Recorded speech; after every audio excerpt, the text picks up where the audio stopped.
C'est bon.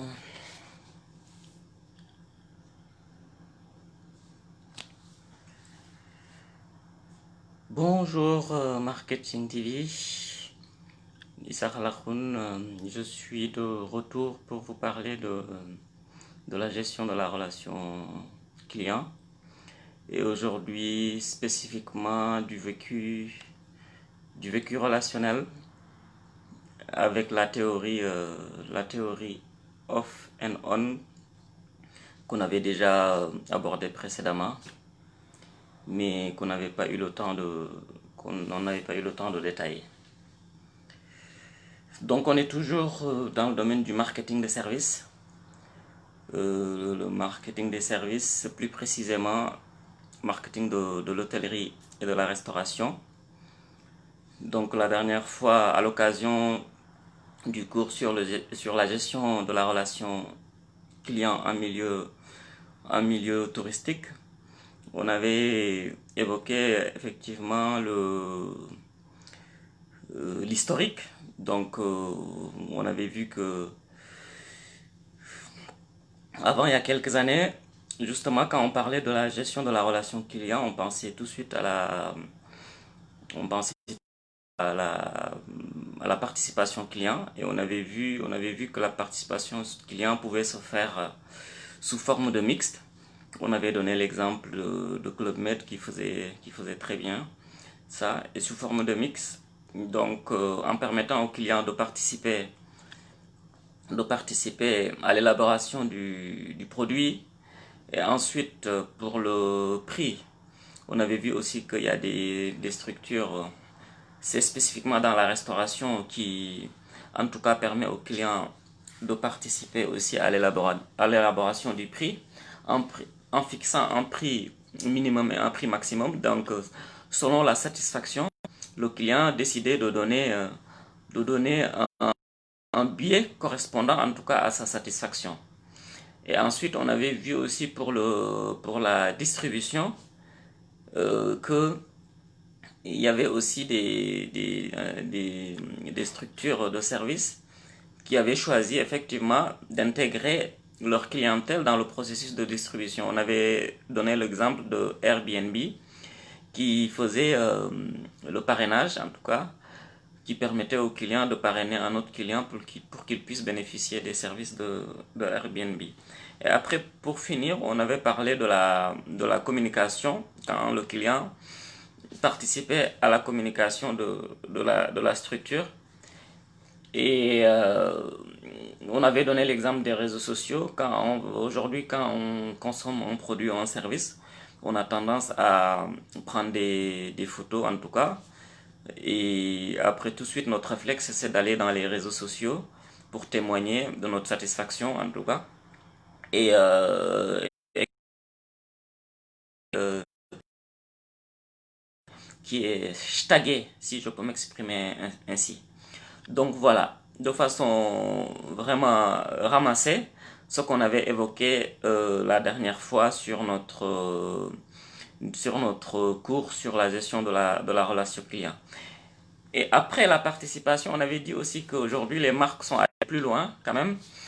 Ils ne se limitent plus quand ils parlent de gestion de la relation client, ils ne se limitent plus à cela. Aujourd'hui, ils vont plus loin. Aujourd'hui, ils intègrent leurs ressources humaines, en tout cas ce qu'on appelle leur personnel de contact dans le processus de gestion de la relation client.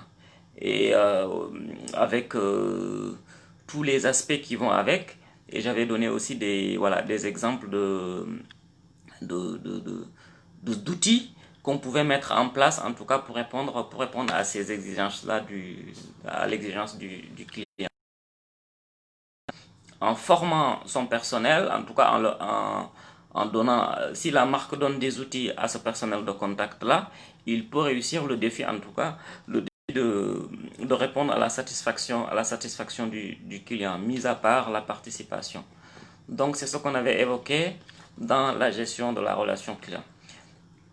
Et on avait vu aussi qu'il y avait des situations où, en tout cas, quand il y a une confrontation entre le client et le collaborateur, c'est vrai qu'il y avait des situations où le client avait l'impression de ne pas être considéré, où il n'y avait pas en tout cas, il n'y avait pas une prise en main de la part de la marque, de la part de l'entreprise.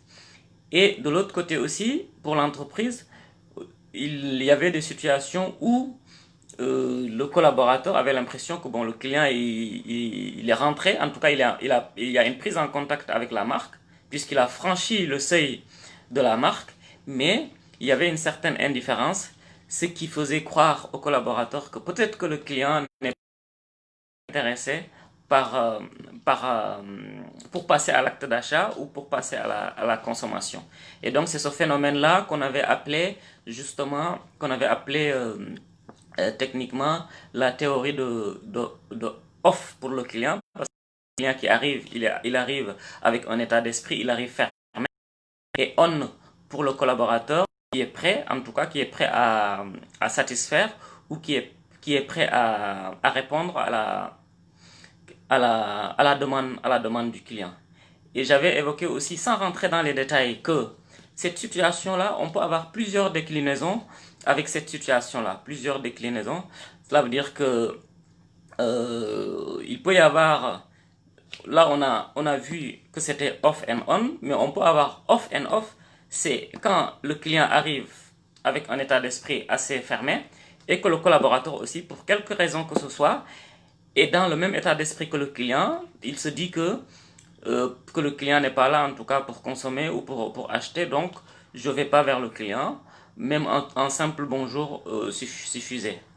Donc, plusieurs déclinaisons comme ça, on va voir plus loin que c'est causé justement par un manque de compréhension, un manque de compréhension ou un manque de communication tout simplement. La communication qui est chère à notre ami Jean. Donc ça peut être vraiment dû à un manque de communication tout simplement.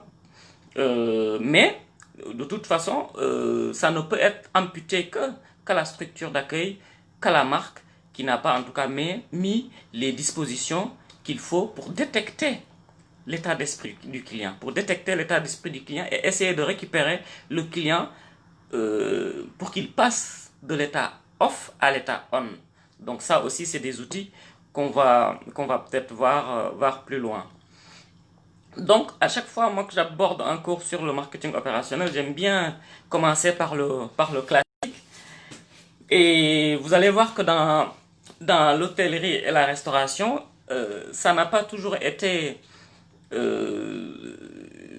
l'humain n'a pas toujours été mis au centre de ces préoccupations-là quand il s'agit de mettre en place une offre de produits ou de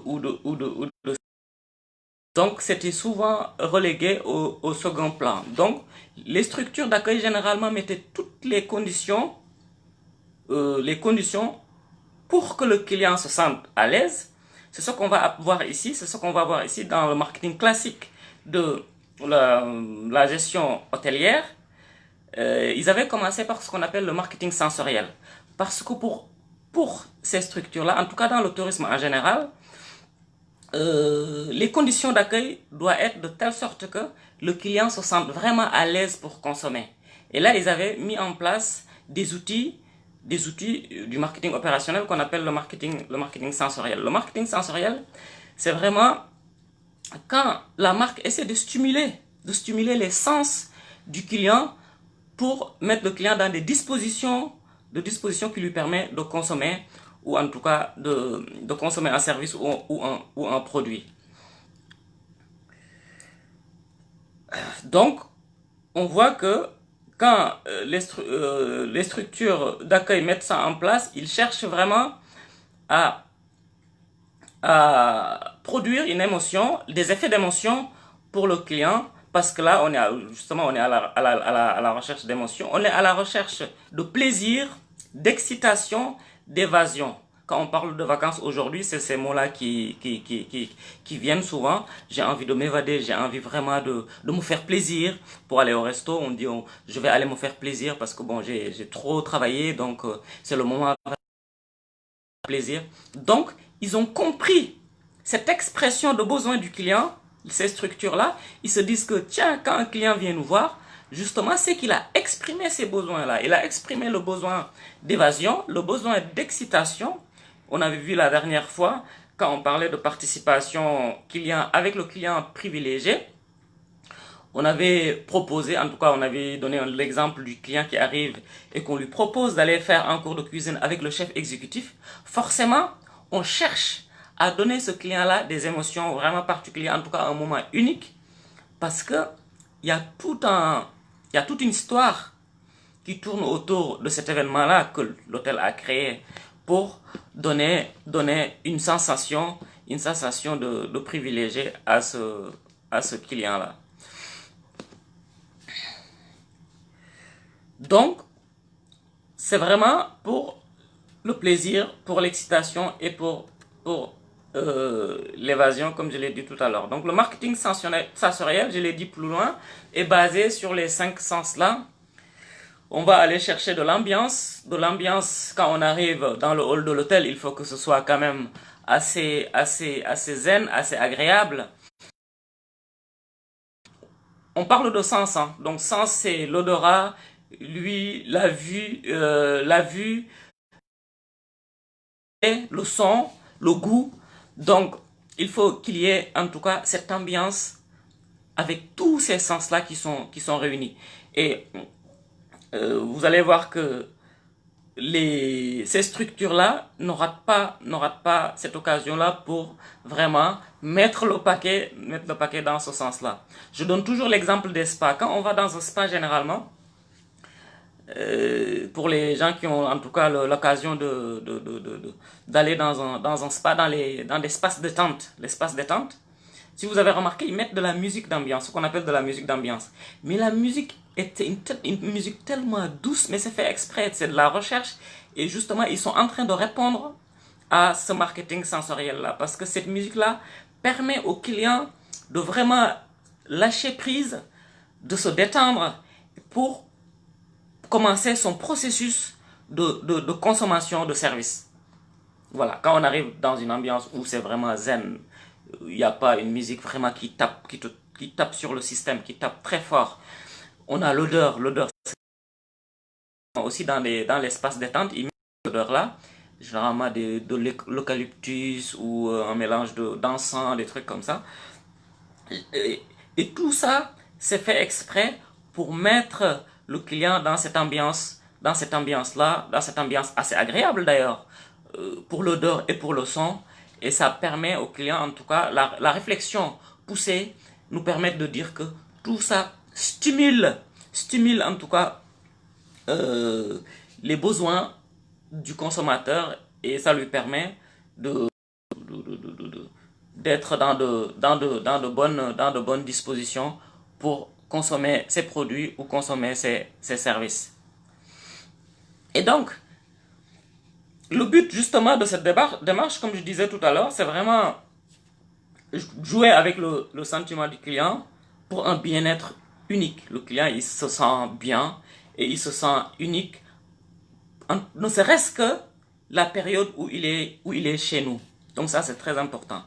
J'ai donné l'exemple du spa et des restaurants, c'est aussi généralement la même situation.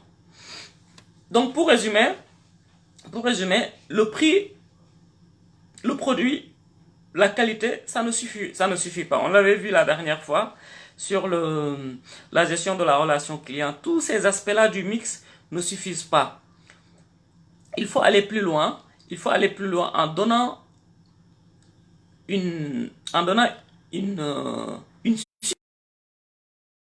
client pour lui permettre d'être dans des dispositions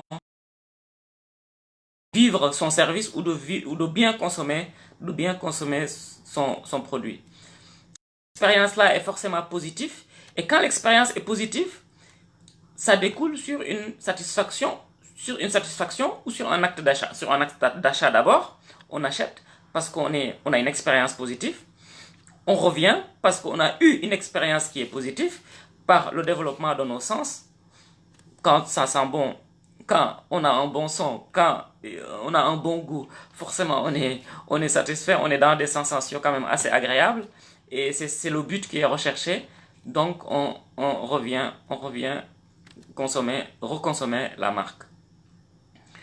Et donc, après le marketing sensoriel, on dit que on va pas s'arrêter là, on va quand même aller plus loin et ce domaine aussi pousse la recherche et met en place aujourd'hui ce qu'on appelle le marketing expériential, si j'arrive à le prononcer. En tout cas, le marketing de l'expérience. Donc, c'est quand vraiment, comme l'exemple que j'ai donné tout à l'heure avec le client privilégié à qui on a organisé ce cours avec le chef exécutif, ça peut être d'autres exemples aussi.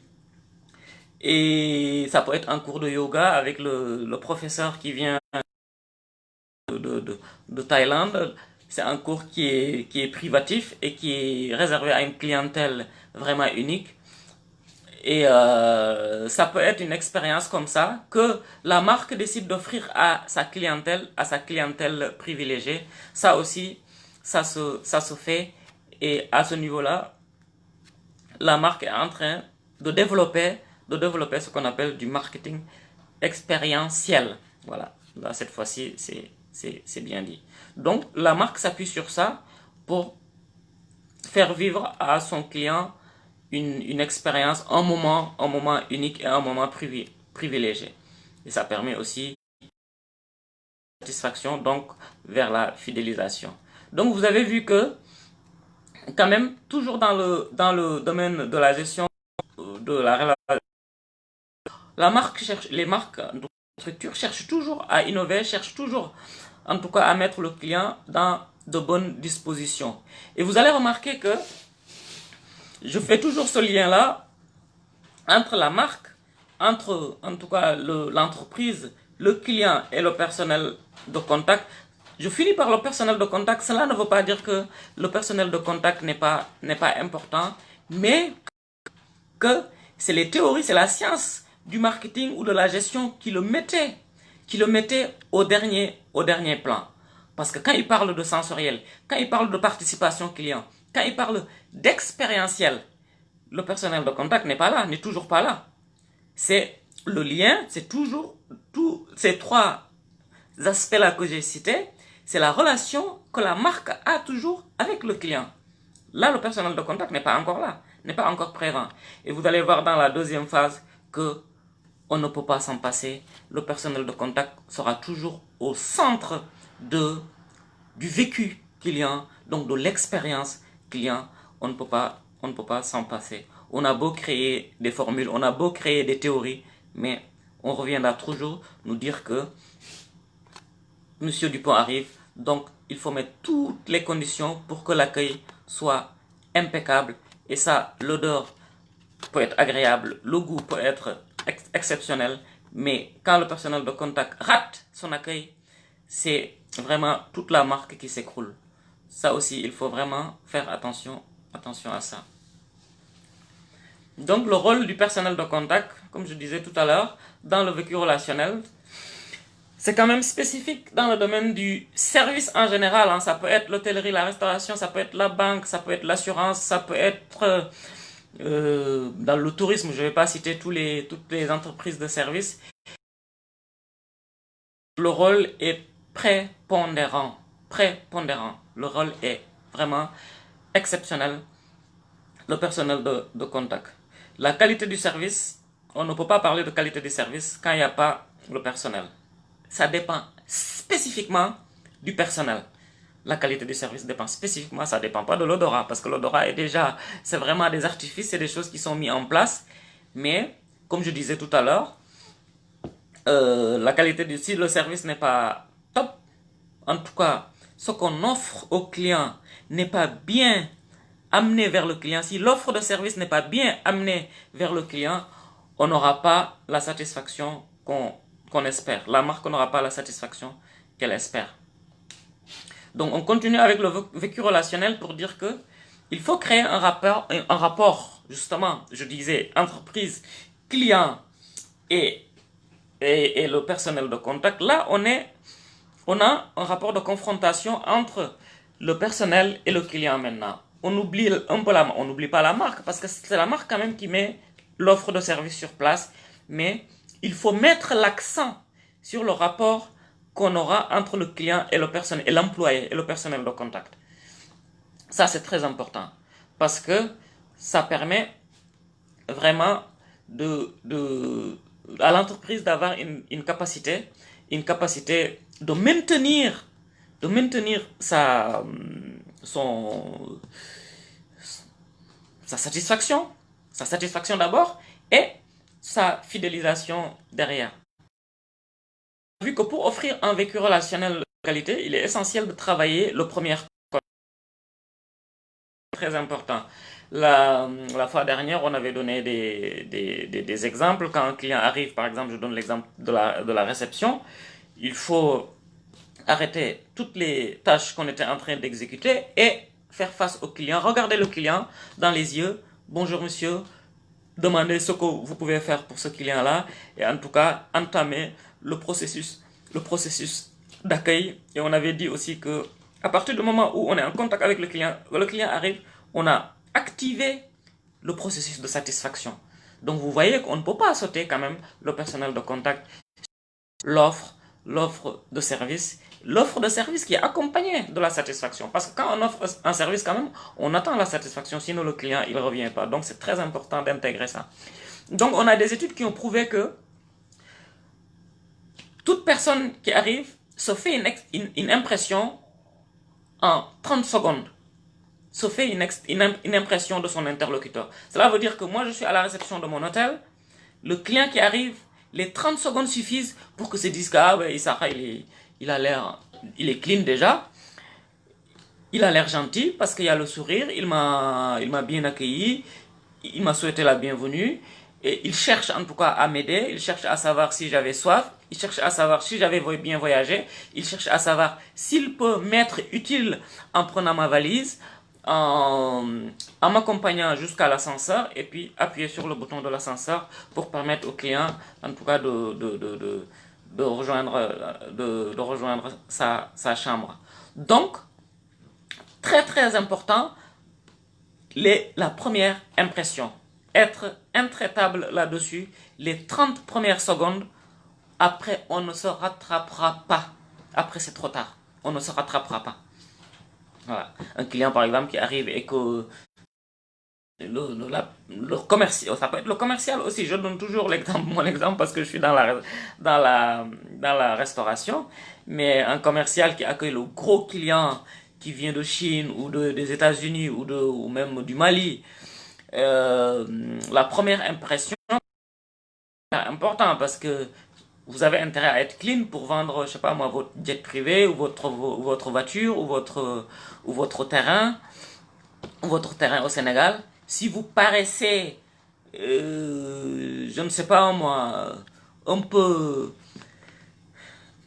incorrect, cela ne passera pas. Ou si l'accueil n'est pas vraiment chaleureux, je pense que le client peut quand même mettre des réserves sur la conclusion de votre affaire. Donc la première impression est quand même très très important. Ça c'est dans le vécu relationnel. Et on dit que aussi cette impression ne change pas pendant 15 minutes. Donc c'est une chance. Vous avez 15 minutes vraiment pour travailler votre accueil, pour travailler votre processus de satisfaction. Donc 15 minutes, c'est peu, mais c'est quand même assez suffisant pour donner l'impression suffisante pour établir une relation de confiance avec le client.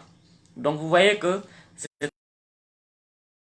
attention à ça quand vous avez un rendez-vous d'affaires ou alors quand vous accueillez un client chez vous.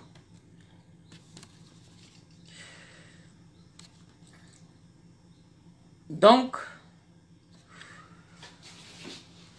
il faut tout mettre en œuvre justement pour que cette première impression soit une réussite. Parce que c'est important dans le processus de l'offre et ça permet à l'entreprise de réussir son vécu relationnel. Et on dit aussi qu'on n'a pas une seconde chance d'avoir une première impression.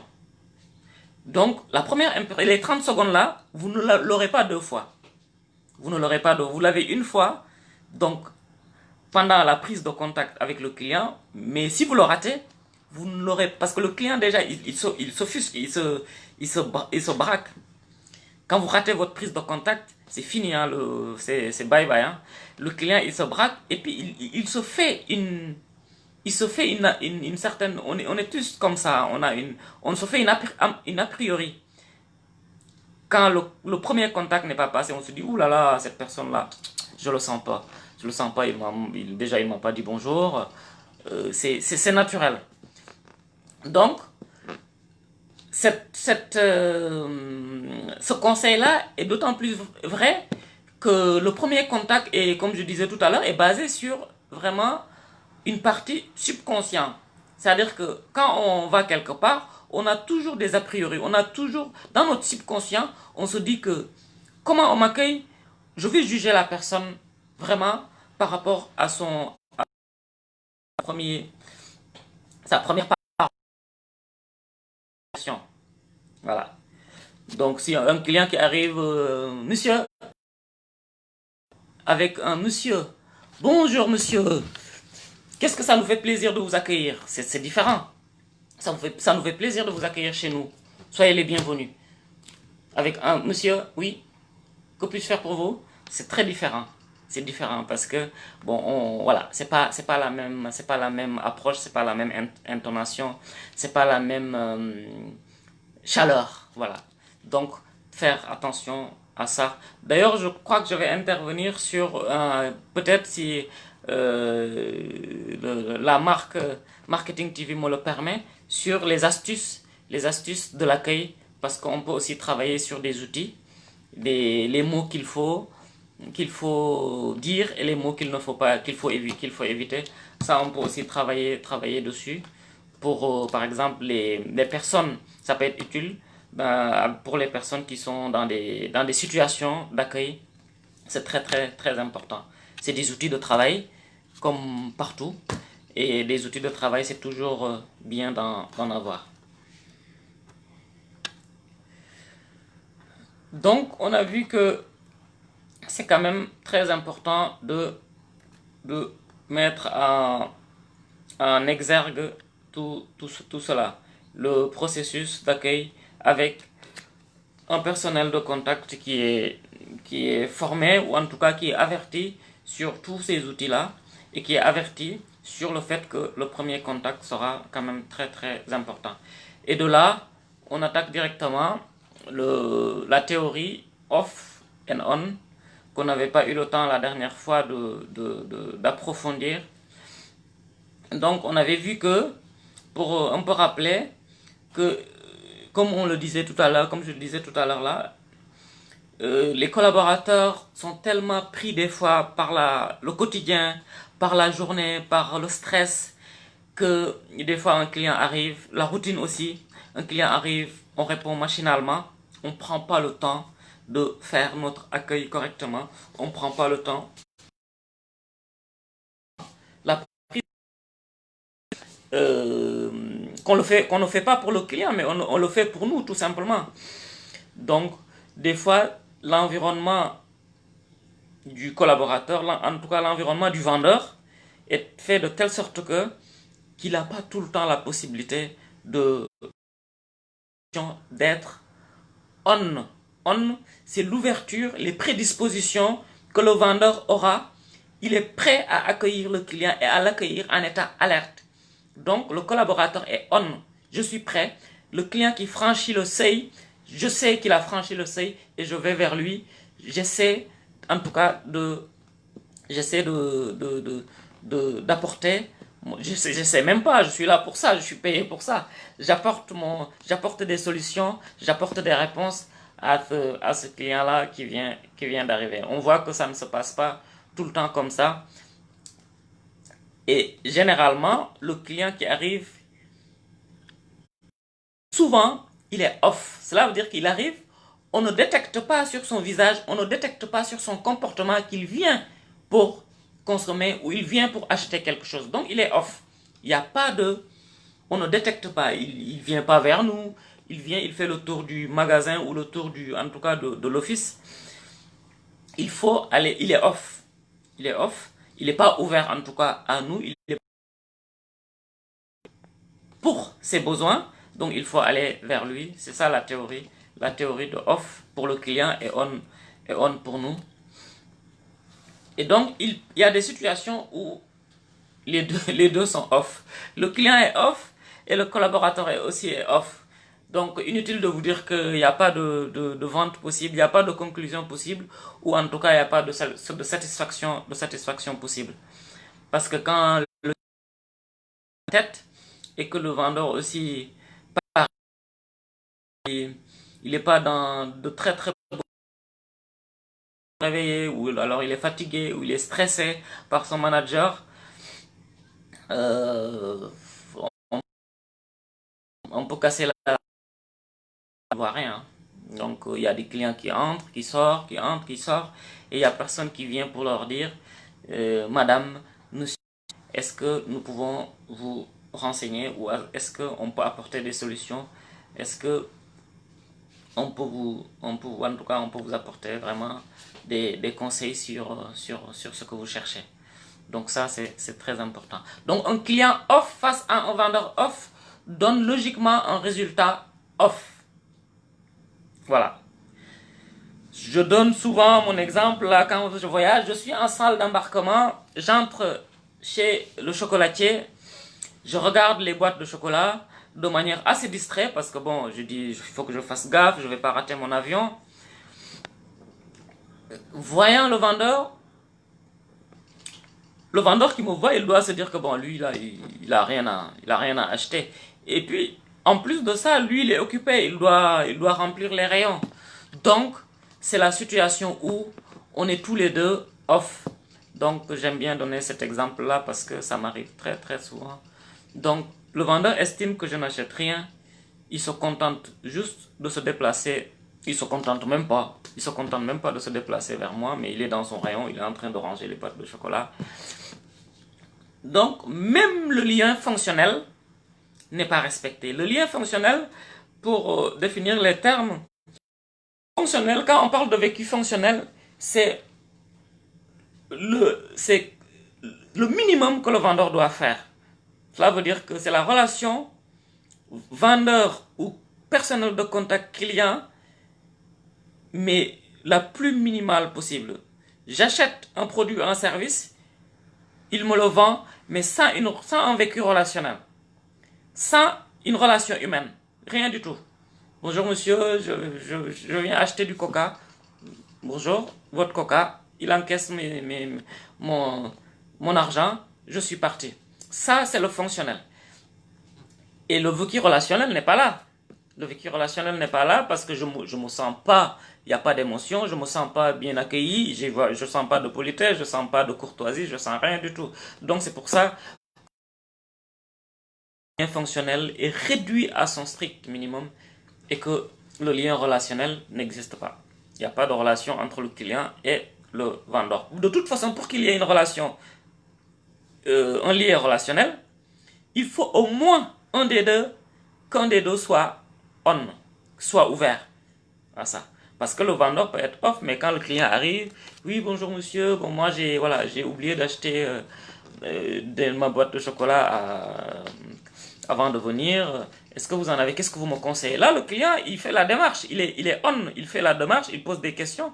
Donc, le vendeur s'active, donc il passe de off à on, et là, le lien relationnel reprend son cours normal. Donc, faire très attention à ça. Alors, quelles sont les raisons qui font que le client soit off? C'est très important. Et on va terminer par ça. Les raisons qui font que le client soit off, ça peut être une timidité, la timidité, parce que la marque fait peur. Si je prends l'exemple des marques de luxe, ils en font tellement que, moi je dis des fois que c'est pas la bonne méthode, parce qu'ils font peur aux gens. Il y a des gens qui sont discrets. Il y a des clients qui sont riches, mais qui sont extrêmement discrets, qui sont humbles, qui sont simples. Donc, c'est pas la peine d'en faire un événement. Je donne toujours l'exemple des hôtels qui sont au Sénégal. À partir de 5 étoiles, on a l'impression que c'est interdit d'entrer. Il faut pas mettre ce carcan-là. Le client, il a le droit de rentrer, quel que soit son niveau de sa catégorie sociale. Il a le droit de rentrer, de boire de l'eau, de boire du café ou de boire tout ce qu'il veut. Donc, je déconseille en tout cas aux personnes qui veulent se positionner haut de gamme de ne pas mettre votre marque à ce niveau-là. Parce que vraiment, ce n'est pas de votre intérêt. Parce que la marque va commencer à intimider les gens. Parce que vous indiquez dans votre communication que, inconsciemment, que y a n'importe qui ne rentre pas ici. N'importe qui n'achète pas nos produits. Même si c'est le cas, vous n'avez pas besoin d'en rajouter, vous n'avez pas... Rien que le prix, il va parler par lui-même, il n'y a pas de souci. Hein. Même si c'est le cas, vous n'avez pas besoin de faire... on donne aussi l'exemple des bijoux, des bijouteries, les joailliers. On sait que ça, c'est des... Par exemple, les joailliers de renom, de très grandes marques, ça coûte très cher. Donc, ils mettent des fois des sécurités avec, on dirait, c'est la FBI, avec les oreillers. Ils en mettent 5 ou 6 dans le magasin et devant aussi. Mais les gens, ils disent que mais moi je viens d'acheter, j'ai pas envie qu'on me tue en fait. C'est pas la peine. Donc, ça c'est quand la marque intimide au consommateur. Faire attention à ça. C'est ce qu'on appelle happy few. Happy few en anglais, c'est-à-dire que nous sommes réservés à un petit nombre de personnes, seuls les privilégiés, pour consommer notre produit ou notre service. Donc, c'est ce message-là que la marque envoie. Donc, c'est la première raison qui peut mettre le client en off. Comme on sait qu'il va être un tout petit peu modeste, il va être timide, il va arriver, il va frôler le mur pour entrer dans le magasin. Donc, il est déjà en off. Alors que si les conditions d'accueil sont là, si la marque n'est pas trop prétentieuse, les gens ils vont rentrer avec beaucoup, ils vont rentrer en étant à l'aise. Donc, il faut faire attention à ça. Donc, la marque ne doit pas oublier que quand même, si elle est là, c'est pour le client. S'il tourne le dos au client, il peut disparaître, il n'y a pas de souci, il peut disparaître. Le personnel, la deuxième raison, c'est le personnel. Le personnel de contact aussi, des fois, il fait peur sans le savoir. Il fait peur par les a priori, il fait peur par les jugements aussi. J'avais donné l'exemple la dernière fois. Quand on se gare pas en 4x4 ou en limousine, on a l'impression qu'on dit oulala, lui là, qu'est-ce qu'il fait là? Est-ce qu'il sait que le restaurant coûte cher? Il s'est garé en taxi, il croit qu'il peut manger ici. Donc, il y a le jugement de ce personnel de contact là qui fait que des fois, bon, les clients ont peur d'aborder certaines marques ou certaines structures d'accueil. Donc il faut faire attention à ça aussi. Des fois on donne l'exemple aussi des magasins de vêtements. Des fois les personnes qui sont pas à l'aise dans leurs vêtements, ils ont peur de rentrer pour demander une certaine taille, une petite taille. Ça peut intimider le consommateur. Donc tout faire pour mettre en avant ces possibilités de complexe et ne pas faire, mais par exemple, d'ailleurs ça évolue, c'est en train d'évoluer. On voyait avant que dans les magasins de vêtements, on mettait que des mannequins super fins, comme s'ils avaient que des habits ou que le consommateur devait être vraiment comme le mannequin. Maintenant, ça a beaucoup changé parce qu'aujourd'hui, quand il y a un mannequin qui est fin, à côté, il y a un autre mannequin qui a aussi des rondeurs, qui a des formes. Donc, ça permet ça permet aux consommateurs de se dire que, ah, ici je peux rentrer sans être jugé, ici je peux rentrer même si je suis... je cherche une petite taille ou une grande taille. En tout cas, le magasin me montre que, la marque me montre que je suis le bienvenu parce qu'il met en avant tout le monde. Il n'y a pas le gros et il n'y a pas le mince, ou il n'y a pas le petit, il n'y a pas le grand. Tout est mis en avant. Donc aujourd'hui aussi, on voit que les marques vont travailler ces préjugés-là. Donc, comme je disais tout à l'heure, un sac forcément est plus facile à acheter qu'un vêtement parce que le sac, on ne peut pas juger la personne par rapport au sac. Par contre, par rapport aux vêtements, on peut juger la personne. Donc, faire très attention à ça. Et c'est une raison pour que le client soit off. Et l'autre raison, la troisième, c'est les préjugés. On en a vu tout à l'heure sur le personnel de contact qui fait peur par a priori ou qui fait peur par le jugement. Mais aussi, le client aussi peut se dire que ah non, non, non, ça c'est pas pour moi. C'est pas pour moi, j'ai pas les... en tout cas, c'est pas mon milieu. C'est pas mon milieu. C'est pas mon milieu.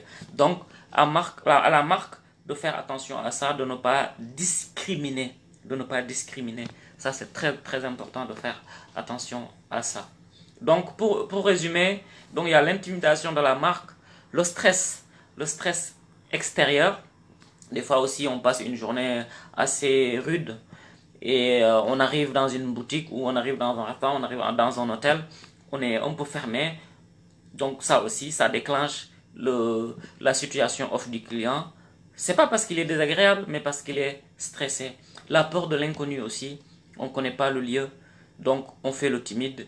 On n'a jamais été, par exemple, dans un spa, on rentre, on ne sait pas si on se déshabille, on ne sait pas si on garde ses chaussures parce que c'est tellement bien nettoyé, c'est tellement clean, on ne sait pas où donner la tête, on fait le timide. Off, donc aux personnes de déclencher le on en mettant le client à l'aise par l'accueil, par la discussion, par les questions. La différence culturelle, on voyage et là où on est, c'est pas la même culture, donc le consommateur aussi a tendance à vraiment être assez timide. Donc vous voyez que tout vraiment se résume dans la timidité.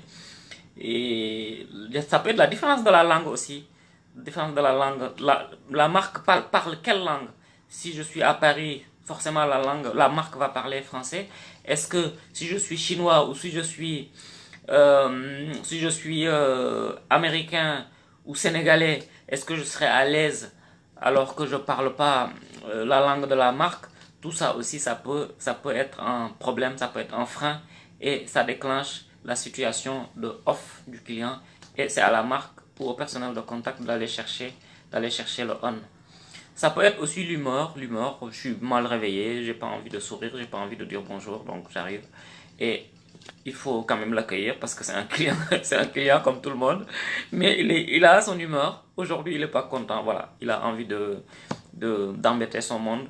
Il faut quand même l'accueillir comme tous les autres clients, avec beaucoup de courtoisie, avec beaucoup de gentillesse, avec toutes les qualités humaines qu'on a vues la dernière fois. Il n'y a pas de souci. Il a le droit aussi de temps en temps d'être de mauvaise humeur. Ça peut être aussi une peur du prix. Ça, bon, ça aussi c'est pour les marques de luxe, hein. Donc quand on affiche, je ne sais pas moi, 4 millions, 5 millions pour un sac à main, forcément ça peut commencer à piquer. Donc le client il a peur de rentrer, surtout quand on le met en vitrine alors qu'il y a d'autres sacs qui sont derrière, hein, qui coûtent moins cher, qui sont accessibles aux clients. Donc il faut faire attention. Le client je sais même pas s'il va franchir le seuil de notre magasin. Donc il faut pas créer ces freins là. Quand on met à 4 millions, il faut mettre aussi, s'il existe à, je sais pas, à 100 000, il faut mettre aussi le prix à 100 000, comme ça il y a un équilibre et ça fait pas peur au client. Donc, il y a l'enjeu d'achat aussi. Vous savez que l'achat, c'est une décision extrêmement forte. Et, et l'enjeu d'achat, quand j'achète une voiture, qu'est-ce qui va se passer après? Donc, ça aussi, ça crée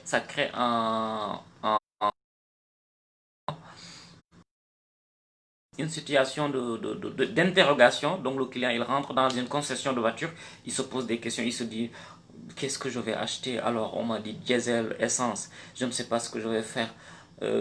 Et ma copine m'avait dit que c'était mieux de prendre une couleur, je sais pas moi, rose bonbon.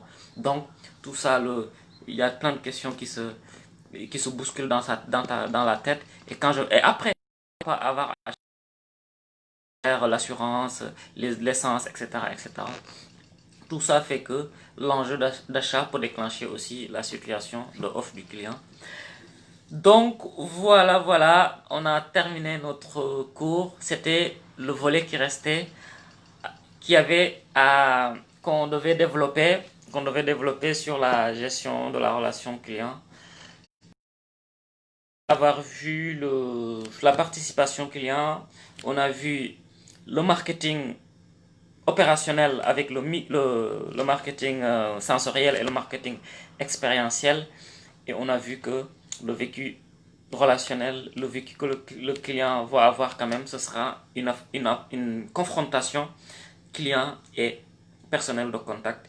Et c'est sur cette confrontation-là que la marque doit mettre l'accent, de telle sorte que la confrontation sera on et on, et pas off et off ou off et on. Donc, ouvert, et le collaborateur, le vendeur ou le personnel d'accueil doit être ouvert aussi, réussir le processus de l'offre, de produit ou de service, et en tout cas assurer la satisfaction et assurer la fidélisation qui est vraiment le euh, l'objectif de toutes les marques. Donc je vous remercie de votre attention, de votre fidélité. J'espère que vous avez appris, j'espère que vous avez aimé cette science, et je vous donne rendez-vous la prochaine fois, justement, comme je disais tout à l'heure, sur Marketing TV. J'en profite pour féliciter tous mes amis agriculteurs, encore une fois, qui ont commencé la saison. Donc, je félicite mes amis de Asda, qui ont de mener une campagne très très rude, mais intéressante et riche, qu'ils appellent la campagne Force Covid. Donc, c'est une campagne qui tente de répondre vraiment à la situation de crise que nous allons vivre après la situation de crise sanitaire. Et ASDA, c'est une coopérative agricole qui est une coopérative sénégalaise.